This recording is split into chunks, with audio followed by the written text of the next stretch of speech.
There is a surefire way to impress almost every single professional musician. And it's kind of hilarious because it's way easier than you think it is. And that is, you just have to step outside of their little fiefdom, their little reality. I want to give you a quote from Michael Crichton, the dude who wrote Jurassic Park, because I think this really shows what's happening to musicians. And then I want to give you a few examples, go in depth, and how you can use this to your advantage in your music career. Here's the Michael Crichton quote. Briefly stated, the Gell-Mann amnesia effect is as follows. You open the newspaper to an article of a subject you know well. In Michael Crichton's case, show business. You read the article and see the journalist has absolutely no understanding of either the facts or the issues. Often the article is so wrong, it actually presents the story backwards, reversing cause and effect. I call these the wet streets cause rain stories. Papers are full of them. In any case, you read with exasperation or amusement the multiple errors in a story and then turn the page to national or international affairs and read as if the rest of the newspaper was somehow more accurate about Palestine than the baloney you just read. You turn the page and forget what you know. This is how musicians operate outside of their own genre. I have had it happen to me so many times. The first one that would happen all the time is I used to play classical a lot, and that was my main genre because that's where I started with music, was in classical. And I would go over to my friend's house and they would be playing, it wouldn't be Seven Nation Army, it'd be like Smells Like Teen Spirit. And I would play some classical piece, like For Elise, and their brains would be blown. And I'd be like, this is crazy. They were like, how in the world do you do that? That's amazing. The funny thing is, this didn't stop just then.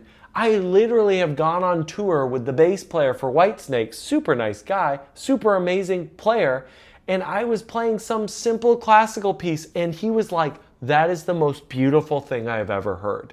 And I'm sitting here thinking in my head, like, I know like 8-year-olds in Russia that are playing this better than me and would get their wrists smacked if they hit the wrong notes that I was hitting right now.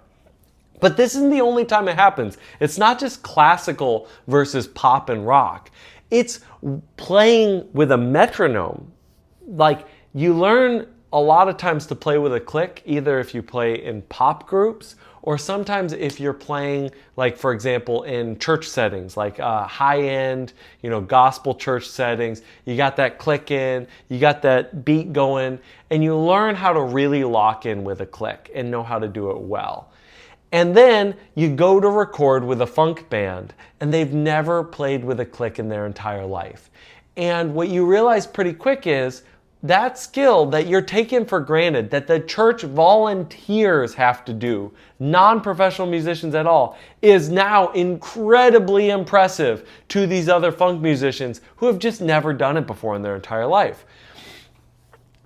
Another one, you've got some chords under your belt, you can improvise really well, and you're hanging out with a bunch of hip-hop cats. And they're just doing, their one minor ninth chord to their other minor ninth chord. And you just start throwing in some altered tones. You start doing some substitutions. You start doing some different scales. And their minds are just blown. Why? It's outside of what they normally experience. It's like Michael Crichton said, that Gell-Mann amnesia effect. I'm reading my newspaper, I'm like, oh, I understand this, but that other thing, that's way outside of my expertise. So even though they got this really wrong, they definitely didn't get that wrong.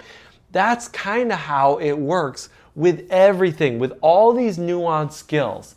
Now, there's one category of musician that I kind of just have to call out right now, and that is the jazz musicians. Because honestly, a lot of jazz musicians, not everybody, there's some lovely ones, don't jump down my throat now, but a lot of them really do think that they know better. They can sight read better, they can improvise better, they know more chords, their timing is better, their feel is better, and that can be debated, but not gonna lie, there's a lot of amazing jazz musicians out there. That's the one style that I rarely find jazz musicians truly impressed with anything. But classical musicians are often impressed with people who can play without any music.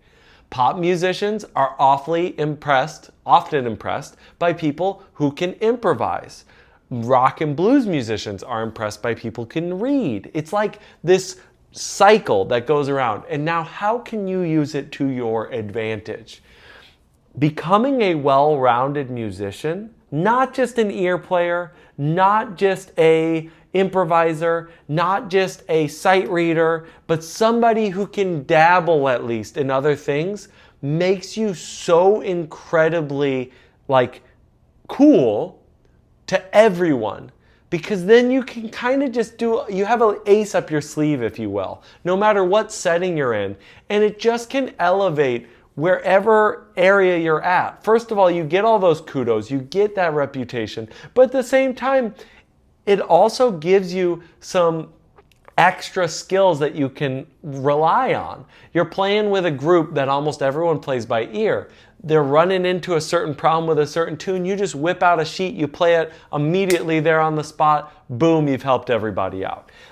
All of these things can almost be superpowers because of how they integrate into the setting you're in.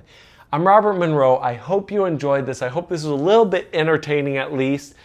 Has this ever happened to you? Have you ever had experiences where you happen to be the cool person there, even though you really know that what you did wasn't that impressive, it just is impressive in the context? Has this happened to you the other way, where you're like, man, I was mind blown by this person playing something, and then later figured out it was kind of a normal thing for them to do if I was in that genre?